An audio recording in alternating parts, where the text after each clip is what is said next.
Ancient paths still whisper beneath Europe's modern surface. A medieval pilgrim once said the way is hard, but the destination is heaven. This single idea fueled a network of forgotten pilgrimage routes that designed the spiritual spine of an entire continent. By the end of this journey, you will understand how these trails shaped everything from our art and laws to the very map of Europe itself. We will uncover why a dangerous walk to a distant shrine could unify a fractured world, and how the theft of a single saint's bone could make a city rich. What forgotten journey calls to you from the past? That urge to walk towards the sacred is woven into our very bones. Long before grand cathedrals rose, people sought out places where the divine felt closer, often at the tombs of those who died for their faith. These early martyrs became spiritual intercessors, and their final resting places transformed into wells of grace. A pilgrim might journey to Rome, to kneel at the burial sites of St. Peter and St. Paul, hoping for a miracle or seeking forgiveness for a great sin. But then, in the misty northwest of Spain, a discovery sent ripples across the continent. A hermit, guided by a field of stars, was said to have found the long-lost tomb of the Apostle James. Santiago de Compostela was born, a new spiritual pole so powerful it would rival Rome itself. Yet how could countless travelers hope to reach such a distant shrine? They walked on the bones of a fallen giant, the magnificent roads of the Roman Empire, built for the swift march of legions and the flow of commerce, now guided the steps of penitence.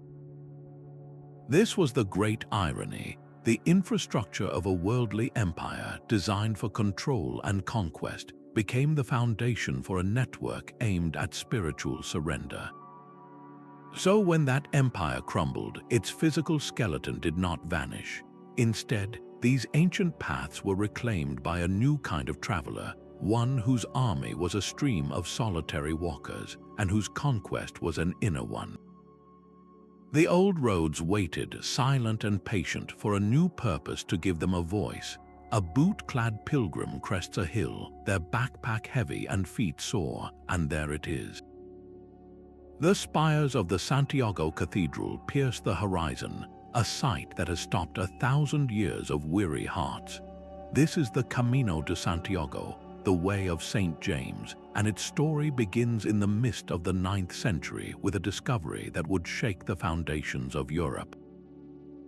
A hermit, guided by a field of stars, was led to what was believed to be the long-lost tomb of the Apostle James. This was not just the founding of a shrine. It was the ignition of a spiritual fire that would draw millions, but the Camino was never just one road. As historian Dr. Elena Rodriguez explains, it was a constellation of trails, a web of footpaths converging from France, Italy, Germany, and beyond.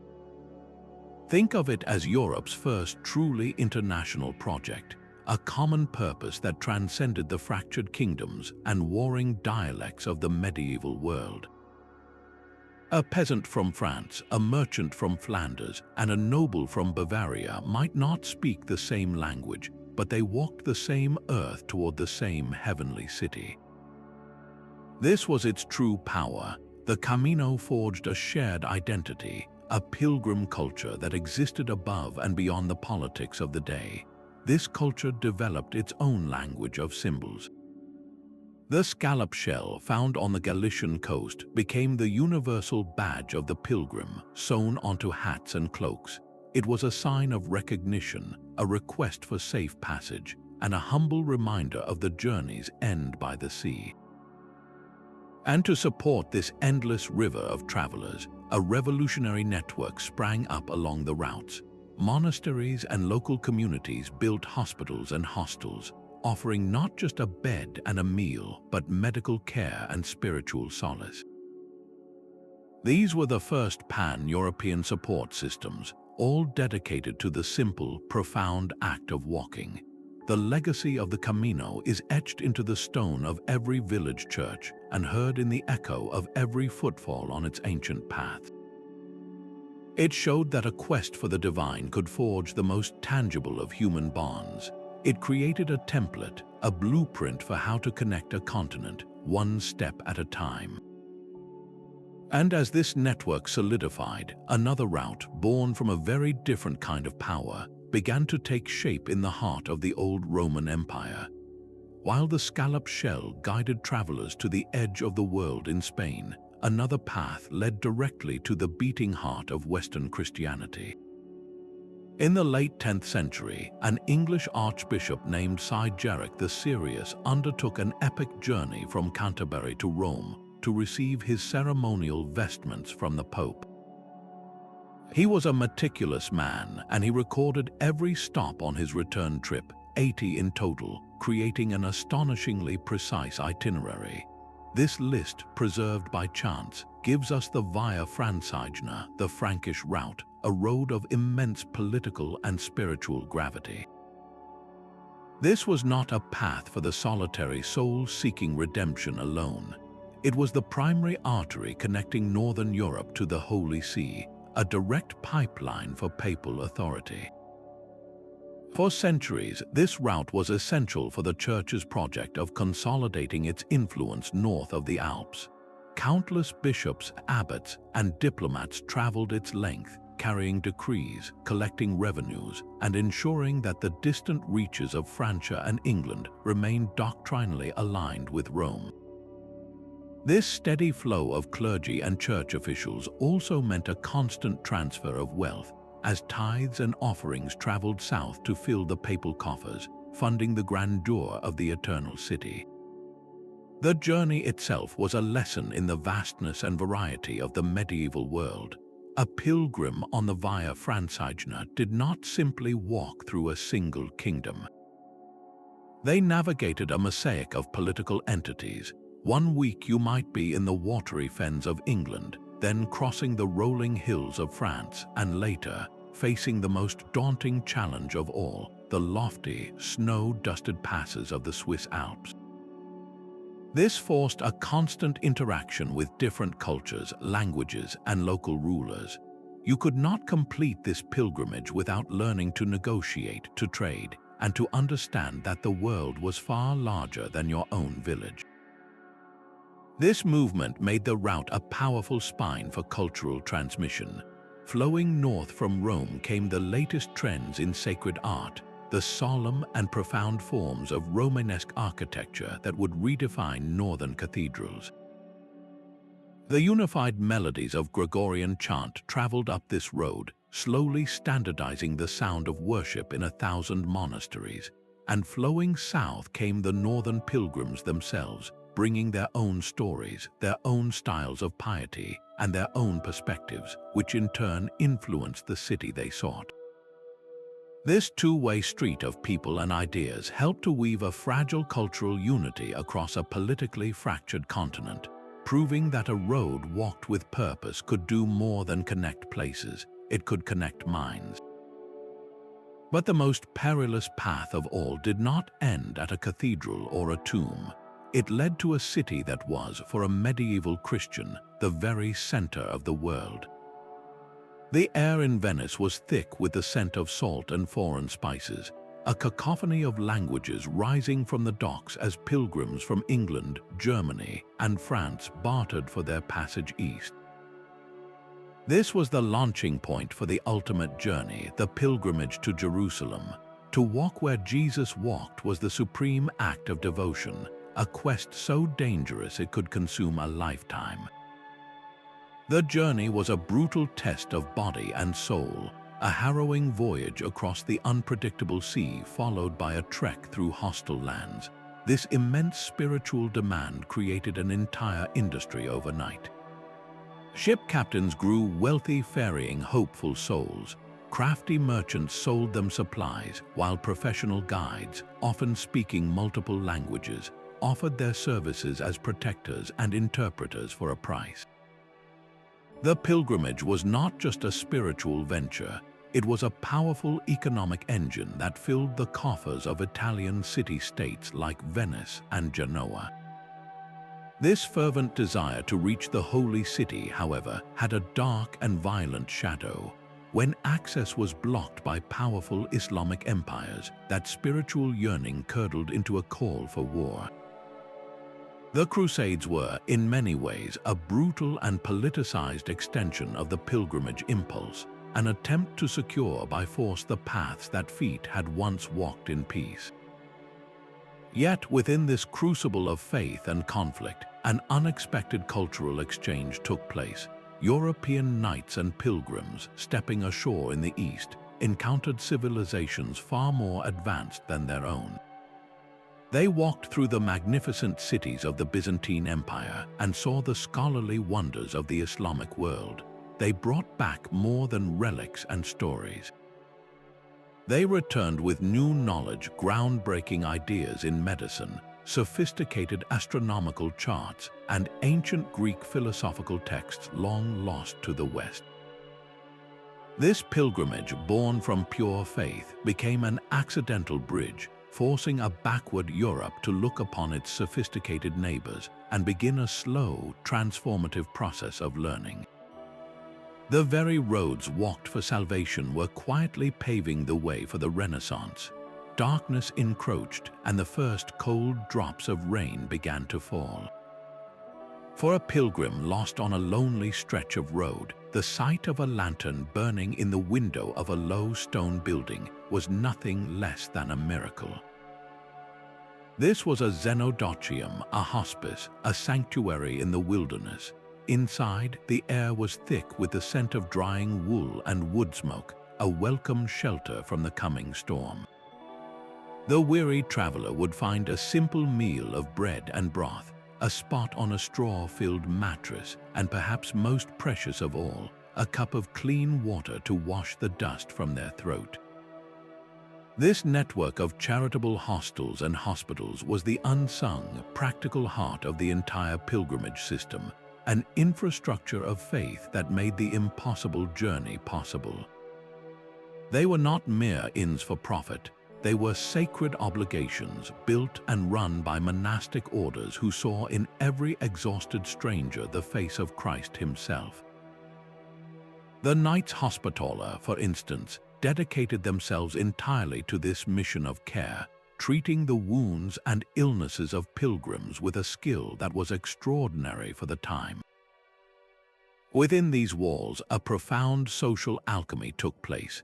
A German knight might share a bench with an Italian merchant, while a French farmer listened to tales from a traveler who had seen the domes of Constantinople. News, gossip, and songs from distant lands were exchanged in a cacophony of dialects. It was in these humble spaces that a pan-European identity was quietly forged, one conversation at a time, as people realized their shared hopes and hardships transcended the borders of their homelands. The very architecture of these buildings reflected their dual purpose. They were often designed around a central courtyard, a peaceful haven where one could rest tired feet, with a chapel always at its heart. This layout served the body and the soul in equal measure, offering physical shelter while continuously drawing the community back to the spiritual purpose of their journey. By providing this safety net of compassion, the hostel system democratized the pilgrimage. It was no longer a quest only for the rich who could afford armed guards and private lodgings.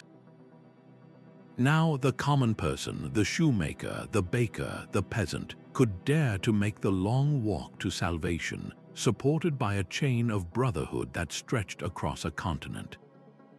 This silent network of lanterns in the dark truly built the road not with stone but with grace. The clatter of coins and the calls of merchants filled the air, a symphony of commerce fueled by faith. In a town like Conques, nestled along the Camino, the market square was the true heart of the pilgrimage, a place where the sacred and the worldly met. Here, a traveler could buy a simple scallop shell to prove their journey's end, or a more elaborate, mass-produced lead badge depicting a local saint. These were not mere trinkets, they were proof of a spiritual accomplishment, a wearable testimony that you had braved the long road and reached the shrine. Pilgrims also sought out small, pewter flasks called ampullae, designed to carry a drop of holy water or sacred oil from a saint's tomb back to their home village. This demand for souvenirs created one of Europe's first mass markets, with workshops churning out thousands of these tokens for an endless stream of devoted customers. The entire economy of these towns was reshaped by this river of travelers. Local artisans who once made farming tools now crafted intricate reliquaries to house holy relics. Bakers produced more bread, innkeepers expanded their lodgings, and blacksmiths worked tirelessly to reshoe countless pairs of boots. Sleepy villages, once bypassed by the world, found themselves on a main street of spiritual traffic, and they prospered because of it. Funding such a journey was a monumental task for the average person. A peasant might have to sell a precious animal or a piece of land to afford the trip, while entire villages would sometimes pool their resources to send a representative, their collective piety funneling savings directly into the pilgrimage economy.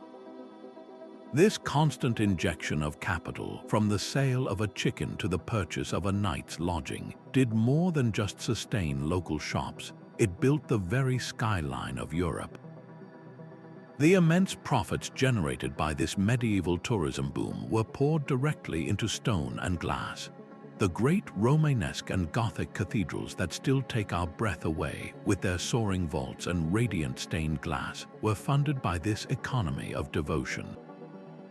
Every lead badge sold, every loaf of bread purchased, and every night's rest paid for contributed to a fund that raised these monuments to the heavens.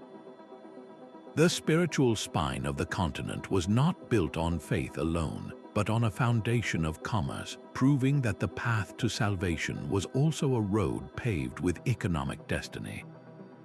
A pilgrim standing before the great stone doorway of the Abbey Church in Conques did not need to read a single word to understand their destiny. Their entire journey, every weary step, culminated in a single, terrifying, and magnificent image carved above the entrance, the tympanum of the Last Judgment. On one side, the orderly lines of the saved are led by saints and angels toward the peace of heaven. On the other, a chaotic tumble of the damned is dragged by grotesque demons into the jaws of hell. This was not mere decoration. It was a final, powerful sermon in stone, a visual shock meant to sear the soul of every traveler who passed beneath it. For a world where most could not read, these pilgrimage routes became vast, open-air universities, and every church was a living textbook. The faithful learned their scripture not from pages, but from the vibrant stained glass windows that glowed like divine jewels, from the vivid frescoes painting the lives of martyrs across entire walls, and from the carved capitals atop pillars telling silent stories of virtue and vice. This was a visual catechism, a continuous lesson unfolding with every mile walked. This river of humanity did more than just view the art, it fundamentally shaped the buildings that housed it.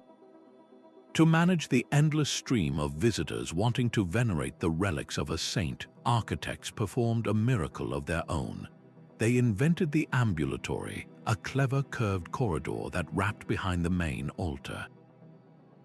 This brilliant design allowed a constant, orderly flow of pilgrims to circle the sacred crypt, glimpsing the precious reliquary, without ever disrupting the holy mass taking place in the central nave. Radiating chapels branched off from this path, each a small, quiet space for private prayer, creating a spiritual circuit board within the cathedral itself. The very style of these structures was forged on the pilgrimage road. The robust, rounded arches and thick, protective walls of the Romanesque style spread from monastery to monastery along these routes, a sturdy and solemn architecture for a perilous world. But then something shifted. The desire for a glimpse of heaven, for a building that could lift the eyes and the soul upward, pushed engineering to its limits. This is how the Gothic cathedral was born. By harnessing the power of the pointed arch and the flying buttress, architects could replace heavy walls with vast, fragile panels of stained glass. The walls themselves seemed to dissolve into light, transforming the stone interior into a kaleidoscope of sacred narratives, a shimmering vision of the heavenly Jerusalem. That breathtaking verticality, that reach for the divine, was a direct and glorious consequence of the pilgrimage, a physical prayer funded by the faith of millions and built to guide them home. Around that humble pilgrim's table, the old world order quietly dissolved. A French knight, a German merchant's wife, and an Italian peasant, who would never have spoken in their fixed lives at home, now broke bread from the same loaf. Their shared identity in that moment was not lord, burgher, or serf, but simply pilgrim, a status earned by the dust on their boots and the sincerity of their heart. This was the pilgrimage's hidden social revolution. The rigid hierarchies that structured every village and castle in Europe were temporarily suspended on the open road. Your worth was measured by your devotion and your endurance, not by the title you were born with. This created a mobile, fluid society where conversations could cross every social boundary. In the common language of Latin and through gestures and goodwill, travelers exchanged not just food, but the very substance of their cultures. A song from Provence might be learned by a traveler from the Rhineland, a folk tale from England shared with a group from Italy. The road itself became a living, breathing network for the transmission of everything from practical news to dangerous ideas. A farmer might hear about a new type of plow being used in a distant region, while a whispered rumor about a priest challenging the Pope's authority could spread like wildfire through the hostels. For women, this journey offered a sliver of autonomy unimaginable at home. A noblewoman traveling to fulfill a vow could make her own decisions on the road, managing her resources and choosing her path. A peasant woman, often confined to her village and its expectations, could step into a vast world where her primary role was not as a wife or daughter, but as a soul seeking grace. This constant, unpredictable mingling of people from every corner of the continent slowly wove a new fabric of understanding.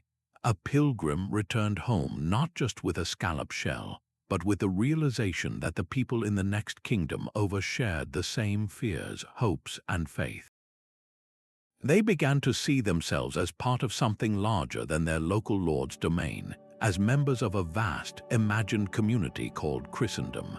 This shared consciousness, forged on 1,000 different trails, was the pilgrimage's most enduring political legacy, quietly uniting a divided continent through the simple, profound act of walking together.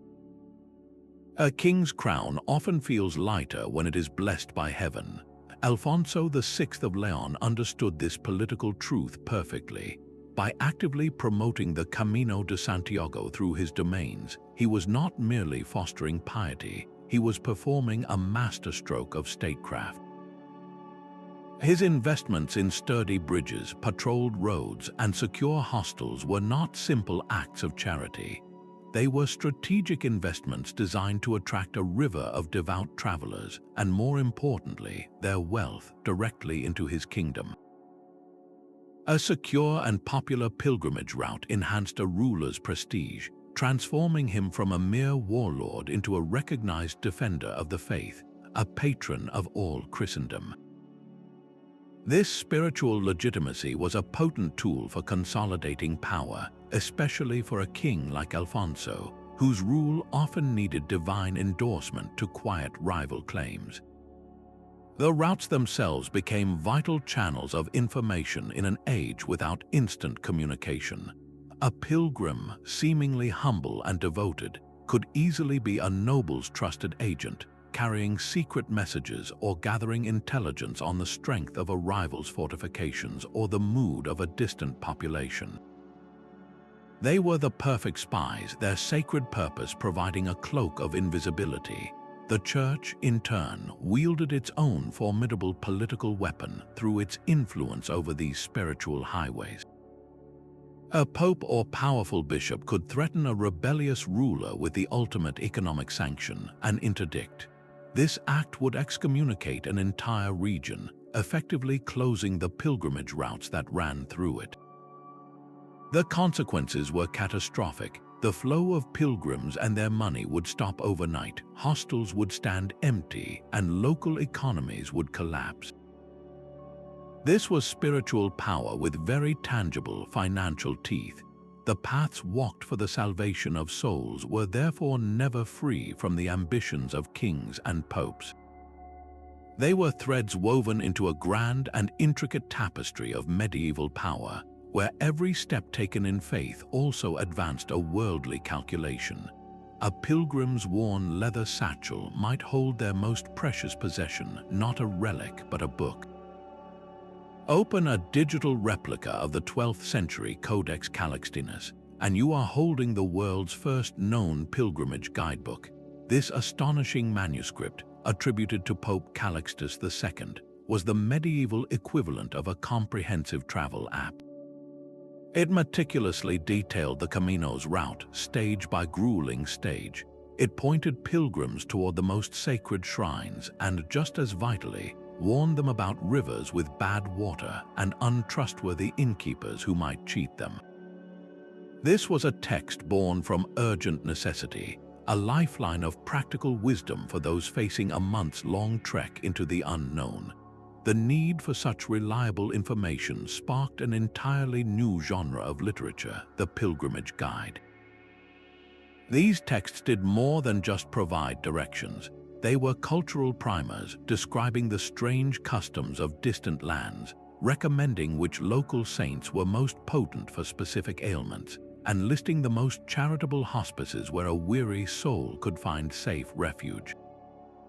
They transformed a frightening leap into the void into a manageable, if still arduous, journey. But the legacy of the road was not confined to dry itineraries. The pilgrimage experience, with its profound trials and transcendent moments, demanded to be sung and storied. It inspired a rich tide of personal narratives, heartfelt poems, and stirring chansons de geste, the epic poems of the age. These were the blockbuster stories of their day, tales of heroic quests, divine interventions, and encounters with marvels and monsters along the sacred path. In the firelit common rooms of hostels, these poems were read aloud to a captive audience of travelers, their rhythms echoing the very cadence of the walk. A tale of Roland's stand at Roncesvalles, for instance, became more than a legend. It was a story embedded in the landscape they were traversing. This shared storytelling did something profound. It codified the pilgrimage, turning a personal spiritual endeavor into a collective, mythic adventure. It gave every blistered foot and sleepless night a higher meaning, connecting the individual's struggle to a grand, historical tapestry of faith and endurance. The songs sung on the road, the stories whispered from pilgrim to pilgrim, these were the threads that wove a shared mythology, ensuring the memory of the journey would not fade. This literary output, from the pragmatic guidebook to the soaring epic, was the cultural engine of the pilgrimage phenomenon, preserving its routes in ink and imagination, and calling new generations to take up the staff and follow.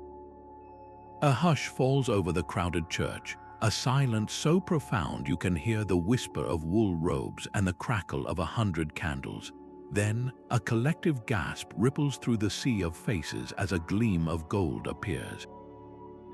Monks process slowly down the aisle, bearing a magnificent reliquary shaped like a gilded arm, its jeweled fingers raised in a perpetual blessing.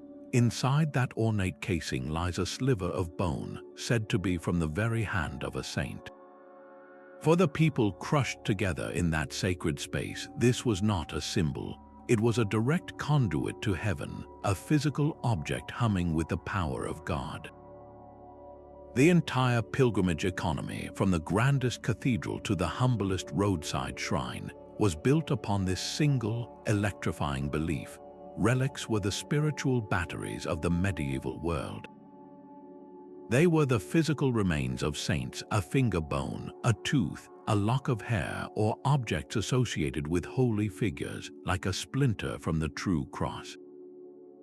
These were not mere mementos. They were believed to be reservoirs of divine grace capable of performing miracles. A blind woman might regain her sight before a saint's skull. A crippled man could drop his crutches after touching a reliquary containing a martyr's blood. This was the promise that powered every difficult step of the journey. The hope for a miracle, for divine intervention, made the danger and deprivation of pilgrimage not just worthwhile, but a necessary risk for salvation. And so, the possession of a powerful relic became the most valuable asset a town or monastery could have. A small, isolated church that acquired the body of a major saint could find itself transformed almost overnight into a thriving pilgrimage center, a spiritual magnet drawing thousands. This influx of pilgrims meant a constant stream of donations, gifts, and commerce, generating immense wealth and influence for the clergy and the surrounding community. The trade and gifting of relics became a high-stakes game of spiritual politics. A king might gift a precious relic to a loyal bishop to secure his allegiance. A pope could send a saint's bone to a new monastery to extend his reach.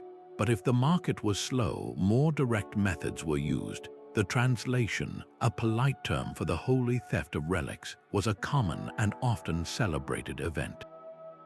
Monks from one monastery would secretly steal the body of a saint from another, justifying the act as fulfilling the saint's own divine will to be moved. The arrival of such a stolen treasure could make a town's fortune, while the loss could spell its economic and spiritual decline. This fervent belief in the tangible presence of the holy, housed in a jeweled box and processed before their weeping eyes, is what made the long road not just a path, but a passage to power.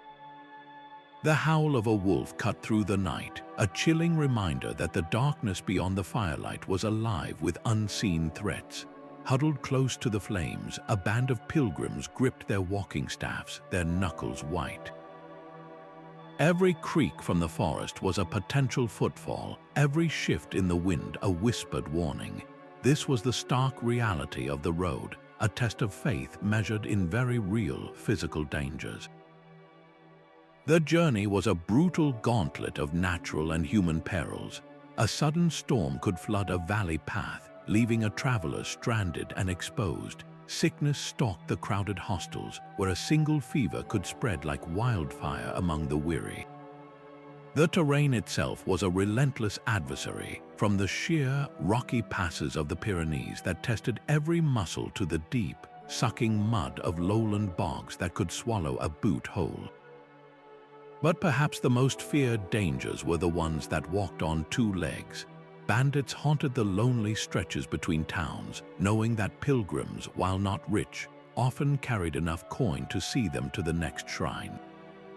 An unscrupulous ferryman might charge an exorbitant fee to cross a river, or worse, tip a traveler into the current to steal their purse. Rivers themselves were treacherous obstacles. A ford that looked shallow could hide a powerful undercurrent, and the wooden bridges spanning them were often fragile, swaying constructions that threatened to give way under a single misstep. Yet, paradoxically, these very dangers were woven into the spiritual fabric of the pilgrimage. Enduring hardship, facing fear, and surviving deprivation were not just unfortunate side effects of the journey. They were a form of active penance, a way to scourge the soul clean through the suffering of the body. Each blistered foot, each cold night spent in vigilance, each moment of terror overcome was a debt paid against a lifetime of sin. This intentional embrace of suffering transformed the road into a purgatorial path.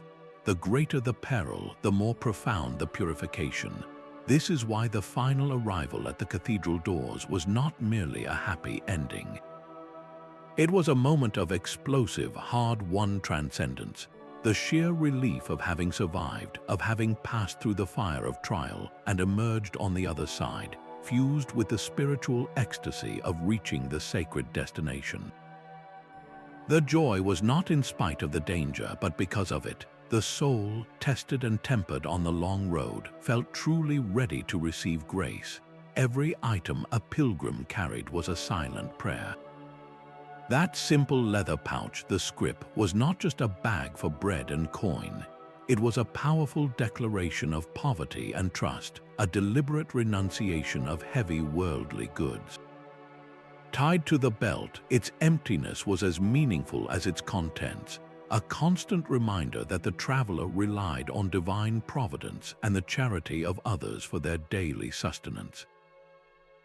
The sturdy wooden staff in their hand was more than a walking stick. It was a tool for testing the path ahead, for fending off wild dogs or snakes, and a physical promise of support on the long road. In the pilgrim's grasp, it became the third leg of a spiritual journey, a symbol of the virtues that would uphold them when their own strength failed. And then there was the scallop shell, the most famous emblem of all, pinned to the cloak or hat, its grooves radiating from a single point. It was a perfect metaphor. For some, it represented the many pathways that all pilgrims walked, converging on the single, sacred destination of Santiago. For others, it was a symbol of baptism and resurrection, its shape echoing the setting sun over the western sea, a promise of rebirth at the journey's end. But its purpose was also profoundly practical. A pilgrim could use the hard, curved shell as a simple bowl to scoop water from a stream, or to receive a portion of food or alms at a monastery gate.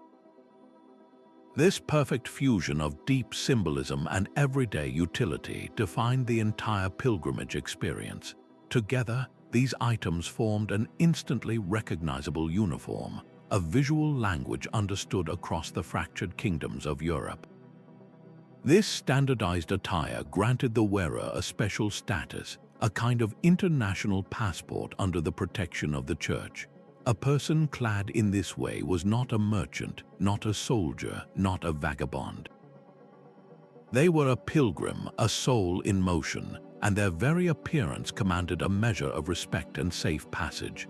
They became a living icon, a walking representation of every human soul on its transient journey through life toward a final heavenly home. And as these solitary figures moved, they carried more than their faith. They carried the very ideas that would reshape a continent. A new wind began to blow across Europe in the 16th century, a chilling gale of doubt that questioned the very foundations of the old pilgrimage world. It started not with a king's decree, but with a monk's protest. Martin Luther and other reformers looked upon the endless streams of pilgrims and declared the entire endeavor a profound error. They argued that salvation came through faith alone, not through the superstitious act of walking to a distant shrine or venerating a piece of bone. These pilgrimages, they said, were empty works, a desperate human attempt to earn God's favor that only distracted from the true grace offered in Scripture. This theological earthquake shattered the spiritual consensus that had sustained the roads for centuries. In regions that turned Protestant, the hostels were shuttered, the shrines dismantled, and the veneration of saints was swept away as idolatry. The river of faithful travelers, once so mighty, began to dry up at its source. At the very same time, a new kind of loyalty was taking root, one that would prove just as powerful as any religious conviction. The rising nation-state demanded the primary allegiance of its people. Your identity was now increasingly defined by being English or French or Spanish, not by being a citizen of the vast transnational community of Christendom. Kings and queens had little interest in promoting journeys that sent their subjects wealth and devotion across foreign borders to Rome or Compostela. Their focus turned inward to building national armies, national economies, and a national spirit. The great spiritual highways, which had once ignored the squabbles of kings, now seemed like artifacts from a fragmented and fading world. The roads suffered further blows from more tangible forces. The horror of the Black Death had scarred the collective memory, making mass gatherings and long-distance travel seem perilous. The intellectual currents of the Renaissance and, later, the Enlightenment championed reason and science over what many began to see as the blind superstition of the medieval past. A learned man of the 18th century was more likely to look upon a pilgrim with pity than with reverence, and so the paths were gradually abandoned. Forests slowly crept over the ancient Roman paving stones. Hostels were converted into barns or private homes, their sacred purpose forgotten. The stories that had once been whispered from traveler to traveler faded into local folklore, tales of ghostly processions on old tracks no one used anymore. The physical and cultural infrastructure that had designed the spiritual spine of Europe was not destroyed in a single cataclysm. It was simply forgotten, left to the gentle, relentless embrace of silence and soil. Yet a path once walked by millions never completely vanishes. It only waits sleeping for a new generation to hear its call. The old paths were never truly lost. They simply slept beneath the brambles and the asphalt of a busier world, waiting for a new kind of seeker. In the late 20th century, a quiet revolution began. A Brazilian author named Paulo Coelho walked the Camino and wrote a book called The Pilgrimage, framing the ancient journey not as a strict penance, but as a profound quest for personal meaning. Then, in a powerful act of global recognition, the route was declared a UNESCO World Heritage Site. This was the spark. The modern pilgrimage movement was born, fueled less by the fear of hell and more by a deep, human yearning for adventure, for a tangible connection to the past, and for a space to ask the big questions of life outside the walls of any church. This was not mere nostalgia. It was a complete reimagining of the journey for a secular age. The goal shifted from earning a heavenly reward to understanding oneself. The road became a therapist's couch under an open sky, a place to walk off a divorce, a career crisis, or a simple, nagging sense of disconnection from the world. People now sought cultural immersion, the quiet joy of a shared meal with strangers from another continent, and a spiritual exploration defined by each individual heart. Governments and local communities, seeing the potential, invested heavily. They cleared the trails anew, placing the familiar scallop shell markers on modern signposts. They restored crumbling Romanesque bridges and converted ancient monasteries into affordable hostels called albergues. What was once a trickle of devout travelers became a river of hundreds of thousands from every corner of the globe. This influx has breathed astonishing new life into fading rural villages. A farmer's wife now runs a bustling cafe. A closed-down schoolhouse is a vibrant hostel. The local economy, once threatened by abandonment, now thrives on the footsteps of walkers buying coffee, sandwiches, and a place to rest. The ancient spiritual spine of Europe is now supporting a modern renaissance, proving that these paths hold a timeless magic, capable of guiding us not just toward salvation, but toward ourselves. That network of footpaths, hostels, and soaring cathedrals functioned as a true spiritual spine for the medieval world. Think of the human backbone, a central column of linked vertebrae that provides the entire body with its fundamental structure and support. The pilgrimage routes performed this exact same role for Europe. They were the vertebrae, the individual trails like the Camino and the Via Francigena, connecting to form a single, robust framework that held a fractured continent together. From the rainy British Isles down to the sun-baked heart of Italy, and from the deep German forests across to the Spanish coast, This spine provided structural connectivity. It bound distant kingdoms and isolated villages into one anatomical whole, a body of faith. And just as the spinal cord carries the nervous system's vital signals, these paths became the primary channel for Europe's cultural and intellectual lifeblood. Along these roads pulsed a constant flow of ideas. The latest architectural innovation, like the pointed arch, could travel from a French abbey to an English cathedral in the memory of a single pilgrim. News of a papal decree or a distant war moved faster along this spiritual network than through any royal messenger service. Linguistic elements blended as travelers struggled to communicate, slowly mixing words and phrases. Artistic styles, from the somber power of a Romanesque carving to the delicate grace of a newly painted Madonna, were carried in the eyes and stories of those who walked. This constant, vibrant circulation created something miraculous, a degree of cultural and religious cohesion across a land politically shredded into 1,000 feuding fiefdoms and tiny principalities. A person in Normandy and a person in Bavaria might owe allegiance to different lords and speak different dialects, but they both understood the significance of the scalloped shell. They both revered the same saints and aspired to walk the same sacred paths. This shared understanding gave rise to a powerful, overarching identity known as Christendom. It was a sense of belonging to a single, spiritual civilization that transcended the petty borders drawn on maps. The true test of any spine is its resilience, its ability to withstand pressure and even injury, and then to heal. The fact that we can walk these same paths today, that they have been rediscovered and revived with such passion, is the ultimate proof of their enduring strength.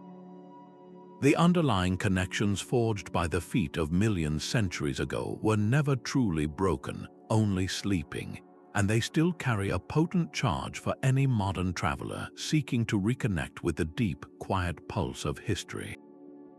A pilgrim from England might not understand the local dialect in a French market, but stepping into a village church, they felt an immediate sense of home. This was the pilgrimage route's first and most profound legacy, a powerful force of cultural homogenization that smoothed the rough edges of a fractured continent. The endless river of travelers carried more than just prayers in their hearts and dust on their boots. They were living conduits for the very substance of culture. A musical chant heard in a Burgundian monastery might be hummed by a German pilgrim and later taught to the choir in his hometown back in Cologne. A recipe for a spiced sausage, sampled at a hostel in Lombardy, could find its way into a kitchen in Provence. Linguistic phrases bled into one another at crossroads and fords, creating a shared pidgin of the road that slowly filtered back into local dialects. This constant, low-level exchange created a common cultural currency, but the most visible evidence of this homogenization is still standing in stone. The Romanesque style, with its massive walls, rounded arches, and solemn, protective atmosphere, did not spread by decree. It traveled on the eyes of countless pilgrims. A local lord, wishing to build a new church to attract travelers and their wealth, would instruct his master mason to replicate the grandeur of a great abbey he had visited on his own pilgrimage. The mason himself might have walked to Santiago and marveled at the engineering of a particular bridge or the carving on a cathedral's portal. These ideas, these aesthetic preferences, were carried back and translated into local stone, creating a family resemblance in churches from the Scottish borders to the Italian hills. Later, the same process would spread the breathtaking, heaven-reaching language of Gothic architecture. The veneration of saints also became a standardized practice. The cult of Saint James, of course, exploded from Compostela, but so did devotion to Saint Martin of Tours or Saint Mary Magdalene, their feast days entering liturgical calendars hundreds of miles from their original shrines. A pilgrim returning from a long journey would bring back not just a lead badge, but a fervent new dedication to a saint they had encountered, introducing that figure into the devotional life of their entire village. This created a shared spiritual landscape. The same saints were prayed to in Poland as in Portugal, the same feast days celebrated with similar rituals in Germany and Gascony. This cultural and religious common ground meant that a person from the rainy shores of England could walk into a candlelit church in the sun-drenched hills of Tuscany and know how to behave, which saint to approach for which ailment, and feel the comforting architecture of a familiar faith enclosing them. This was a unified European culture, built not by politicians in conference rooms, but by millions of solitary footsteps, a unity achieved nearly 1,000 years before the first European Union treaty was ever signed. And just as these routes were weaving a common culture, they were also forging powerful new centers of knowledge, places where the wisdom of the ancient world was patiently preserved and prepared for a future rebirth. A pilgrim's sacred status was a fragile shield in a violent world, yet it was this very vulnerability that began to forge a new concept of international rights. The Church, seeking to protect its spiritual travelers, championed two powerful movements, the peace of God and the truce of God. These were not mere suggestions. They were ambitious decrees that declared certain people, like clergy and pilgrims, and certain places, like churches and hostels, as sanctuaries from the endemic warfare of the age. The truce of God went even further, attempting to ban fighting altogether on holy days and during Lent. While lords and knights did not always obey, the presence of thousands of defenseless pilgrims on the roads gave these ideals immense practical weight. To attack a traveler marked with the scallop shell was not just a crime against a person, it was a direct assault on the peace of God itself, an act that could bring spiritual condemnation and turn neighboring rulers against you. This established an early, powerful precedent for the idea of non-combatant immunity, a cornerstone of what would later become international humanitarian law. But spiritual protection was only one part of the equation. In the bustling market of a pilgrim town like Pamplona or Leon, a French merchant selling wine might have a dispute with a German buyer over the quality of his goods. With no common legal system to appeal to, how was justice to be served? This daily reality forced the creation of merchant law, a set of standardized cross-border rules for fair trading, contracts, and dispute resolution. These were practical laws born from necessity, designed to be understood and enforced across linguistic and political barriers. They ensured that commerce, the lifeblood of the pilgrimage economy, could flow smoothly. This framework extended to the very rite of passage. A pilgrim from England walking through the lands of a French count carried with them an early form of safe conduct, an understanding that their sacred purpose granted them diplomatic immunity from arbitrary arrest or seizure of their goods. This recognition of a traveler's protected status, based on a shared spiritual identity rather than their nationality, was a radical departure from the norm. It planted the quiet, profound idea that some rights and rules must exist above the whims of any single local lord or king. The tangled, practical challenges of managing this river of humanity, of protecting the vulnerable and settling their disputes, were quietly laying the legal groundwork for a world where nations could one day cooperate under a common set of rules. You can still drive the very roads that pilgrims once walked. The modern N134 highway in France, for instance, follows the exact path of the Via Francigena, one of the main Camino routes, as it has for nearly 1,000 years. These ancient trails were not just spiritual guides, they were the original urban planners of Europe, actively deciding which villages would thrive and which would fade into obscurity. A small settlement fortunate enough to be located at a key river crossing or a mountain pass found itself on the main street of the medieval world.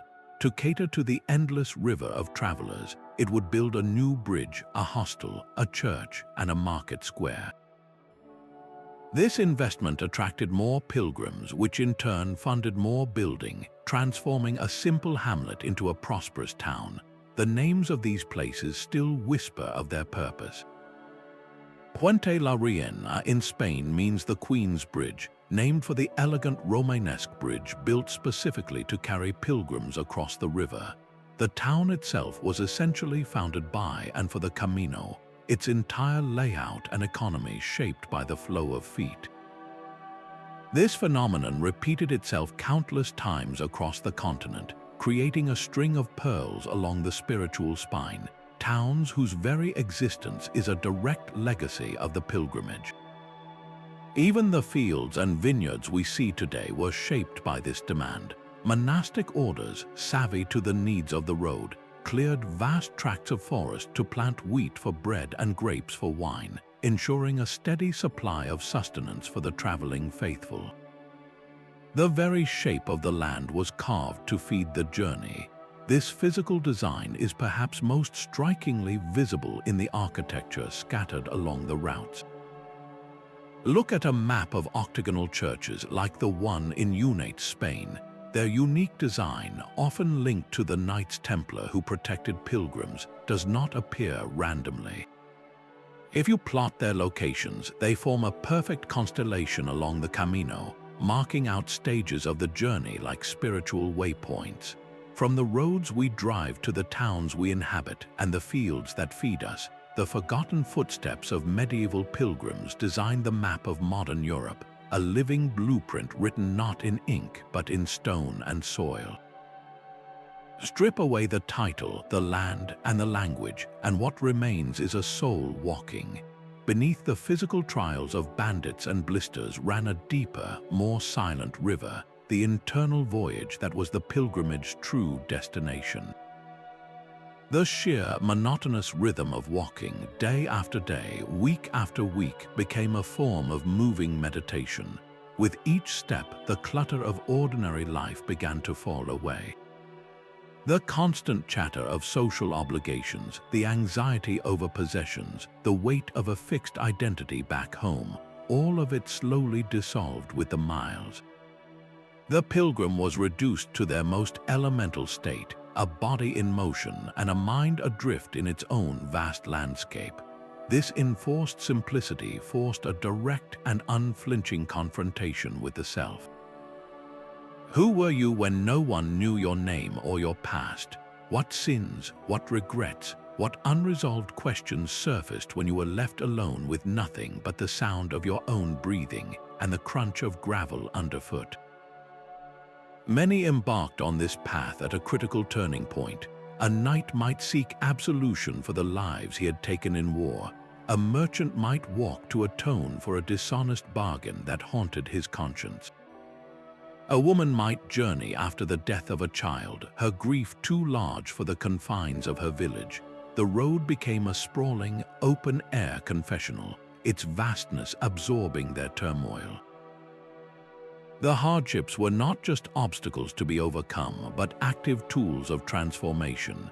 Embracing hunger, thirst, and exhaustion was a deliberate act of penance, a way to physically scourge the soul and prepare a clean space for grace to enter. This ancient formula of journey, hardship, and community is precisely why these old paths call so powerfully to the modern seeker.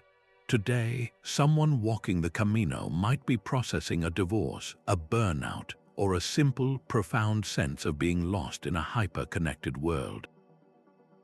The goal is not a papal indulgence but an internal clarity. The same elements that sculpted the medieval spirit still work their magic today. The rhythmic walking that stills the mind, the shared struggles that create instant, deep bonds with strangers, and the stripping away of modern complexities that allows a more authentic self to emerge. The outer journey has changed, but the inner map of the human heart, with its need for purpose, forgiveness, and renewal, remains exactly the same. a city's entire fate could be decided by a single dusty footprint. Santiago de Compostela itself is the ultimate example, a place that quite literally would not exist without the tomb of St. James. It grew from a small cluster of hermit cells into a magnificent cathedral city, its sprawling urban plan a direct response to the endless need to house, feed, and spiritually manage the arriving masses. But this phenomenon repeated itself all along the trail. Leon, in northern Spain, transformed from a humble Roman military camp into a royal capital and a pivotal stop on the Camino. Its stunning Romanesque basilicas and royal palaces were funded by the pilgrim trade, their grandeur meant to awe the traveler and demonstrate the power and piety of the local rulers who protected the route. In France, the hilltop town of La Paille-en-Velay became one of the major starting points for the journey. Its dramatic cathedral, perched atop a volcanic pinnacle, was a spectacle in itself, a starting gun for the spiritual marathon. The town's economy, from the blacksmiths who forged pilgrim badges to the wool merchants who supplied cloaks, became entirely dedicated to launching travelers on their way. These were not towns that simply had pilgrims passing through. They were towns built by pilgrimage, their reason for being inextricably linked to the flow of feet. To service this river of humanity, these cities developed specialized urban districts that still define their historic centers today. The entire layout was designed for procession and impression. Wide streets led directly from the city gates to the cathedral square, creating a ceremonial pathway for the weary traveler's final approach. This route was always lined with markets where pilgrims could buy provisions, and with hostels competing for their business. The sheer scale of the infrastructure was staggering. In some cities, there were dozens of dedicated pilgrim hospitals, each run by a different monastic order or guild, offering care that was both a charitable duty and a shrewd investment in the city's spiritual prestige. The cathedral was not just a church at the center of town, it was the engine of the entire urban economy. The constant need for construction, maintenance, and decoration employed generations of stonemasons, carpenters, glaziers, and artists. The cathedral's treasury, filled with gifts from grateful pilgrims, acted as a bank, funding municipal projects and providing loans. The city's administrative class, its lawyers and clerks, grew to manage the complex legal and financial dealings that this international traffic generated. The urban fabric you walk through in places like Pamplona or Vézelay, with its broad avenues leading to an impossibly grand cathedral, surrounded by a web of smaller churches and former hostel buildings, is not an accident of history. It is a fossilized record of the age of pilgrimage, a city physically designed to receive, process, and inspire the devout traveler, proving that the path to heaven also built the very foundations of our modern urban world. Our very word for journeying holds an echo of the pilgrim's hardship. Travel comes from the old French word travail, which simply means work or suffering. That linguistic fossil preserves the raw truth of the medieval road, a grueling labor of the body undertaken for the reward of the soul. This legacy is woven deep into the fabric of our language.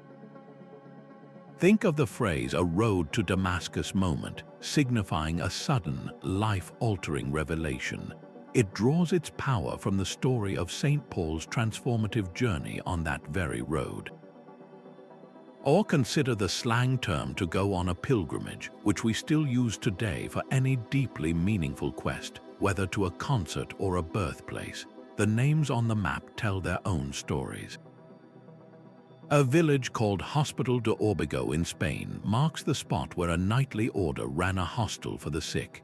A town named Pont Saint-Esprit in France forever commemorates the Holy Spirit Bridge that carried pilgrims safely across the Rhone River. These are not just labels, they are permanent memorials to the age of faith on foot. But the greatest literary monument to this culture is without question Geoffrey Chaucer's The Canterbury Tales. Written in the late 14th century, this sprawling, vibrant work is the cornerstone of English literature itself. Its genius lies in its brilliantly simple premise: a group of 29 pilgrims traveling from London to the shrine of Thomas Becket in Canterbury. To pass the time on their journey, they agree to a storytelling contest.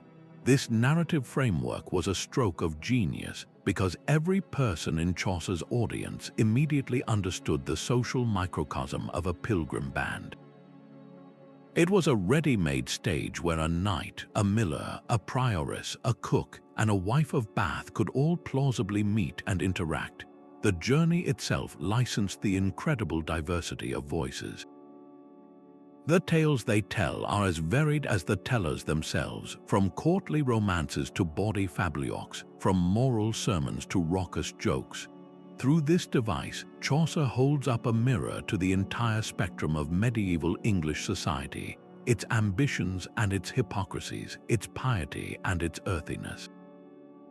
The pilgrimage was the one context where such a chaotic mix of social classes could come together, and Chaucer seized upon that reality to create a panoramic portrait of his world.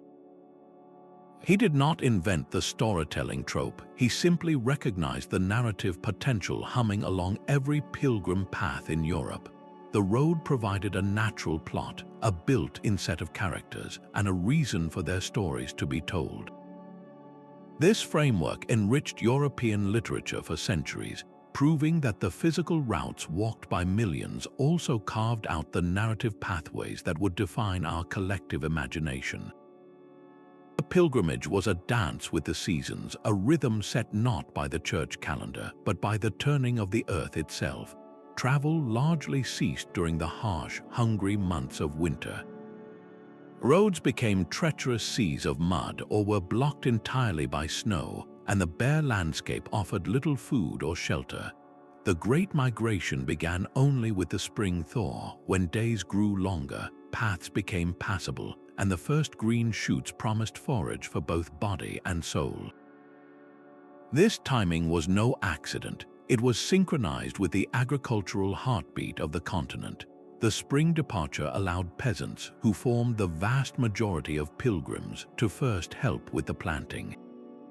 Their return in the late summer or early autumn coincided with the harvest, ensuring their labor was not lost to their communities for an entire year. This created a yearly pulse of life along the routes, a human tide that swelled from a trickle in April to a river in July, then slowly ebbed away as the first chill of autumn touched the air. It was a migration as predictable and ancient as the flight of swallows, a cycle written into the very bones of the land. On the open road, stripped of modern comforts, a pilgrim's survival depended on a deep, attentive reading of the natural world. They navigated not by printed maps but by a living atlas. A distant, snow-capped mountain peak served as a constant guide for days. The sound of a rushing river marked a crucial crossing point, while a specific cluster of stars, the Milky Way itself, was known as the Way of St. James, a celestial path leading ever westward. Their journey was one of total immersion, a slow, deliberate passage through changing ecosystems, from lowland forests to high mountain passes. This intimacy with the landscape infused their spirituality. They did not simply pass through nature, they worshipped within it. Ancient sacred springs, once dedicated to pagan spirits, were rededicated to Christian saints, their waters still believed to hold healing power. Secluded groves of old trees became natural chapels for quiet contemplation. A pilgrim might pause to pray at a striking rock formation, seeing in its shape the hand of the divine. This blended a formal Christian devotion with a much older, primal sense of the land's inherent sanctity.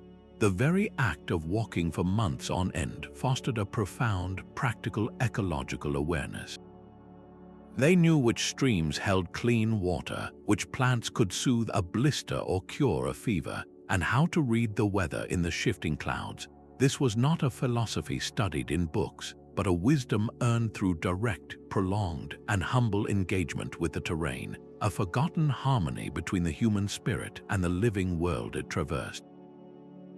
A dusty boot and a high-tech hiking shoe now tread the very same ancient stones. The medieval pilgrim walked toward a specific theological destination, their journey a meticulously mapped route to divine forgiveness and a heavenly reward. For the modern traveler, the destination is often more ambiguous, a quest not for a celestial city but for a clearer sense of self. Many still walk with deep religious conviction, continuing a tradition unbroken for 1,000 years. Yet a growing multitude sets out for reasons that would have baffled their medieval counterparts. They come to test their physical limits on a 500-mile trek, to walk through the grief of a lost loved one, or to escape the relentless ping of digital notifications. The pilgrimage has been radically democratized, no longer a journey just for the devout Christian but a path open to the spiritual seeker, the atheist athlete, and the burnt-out professional alike. This reflects a profound shift in our search for meaning. Where once it was found in the collective doctrines of the Church, it is now often sought through a deeply personal, introspective journey. A person might walk to decide whether to leave a job or to simply remember what silence sounds like. The specific belief system has changed, but the human need for transformation has not. And it is the path itself, this ancient, patient teacher, that provides the curriculum. The lessons are timeless. Resilience is learned on that long, hot climb to the Cruz de Ferro, where you leave a stone representing your burden. Simplicity is rediscovered when all you truly need for the day is a bottle of water, a good pair of socks, and a dry place to sleep. Connection is found not in a Wi-Fi signal, but in the shared meal with strangers who started the day as foreigners and by nightfall feel like family. The route's enduring power lies in this incredible versatility. It serves as a container, a structured space empty enough to hold any pilgrim's hopes, yet solid enough to support their deepest struggles. The Camino does not ask what you believe, only that you are willing to walk, and in that walking, it offers the same gifts of perseverance, humility, and community that it has offered for a millennium. The outer trappings of faith have evolved, but the inner geography of the human heart, with its need for purpose and renewal, remains the eternal map. The stone beneath our feet has spoken 1,000 languages. Our journey along these ancient paths reveals they were never just lines on a map, but the very design of Europe's spiritual and cultural backbone. From the constellation of trails converging at Santiago to the political gravity of the Via Francigena, these routes wove together the disparate threads of a fractured continent. Faith, commerce, art, and politics flowed along this network, merging into a powerful current that carved out a shared identity, a sense of belonging to something larger than any single kingdom. This was the true architecture of the Middle Ages, a framework built not of stone and mortar, but of countless footsteps and shared intentions. The legacy of this design is all around us. It is in the skyline of our cities, defined by the cathedrals that pilgrimage wealth built. It is in the quiet evolution of our laws, which began with the protected status of the traveler. It is in the masterpieces of our art, from the terrifying beauty of a Last Judgment tympanum to the vibrant stories Chaucer collected from a pilgrim band. And it is most profoundly felt in that modern, restless yearning for meaningful travel, for a journey that offers more than a destination. The powerful revival of these paths today, walked by millions in search of everything from God to personal clarity, is the ultimate testament to their timeless power. They continue to guide us not merely across a landscape, but toward a deeper understanding of ourselves and the intricate, invisible connections that bind our past to our present. Let these ancient routes inspire your own explorations, both out in the world and within the quiet maps of your own heritage. If this journey through history has resonated with you, we would love to hear your thoughts in the comments. And subscribe for more explorations into the forgotten forces that quietly shaped our world.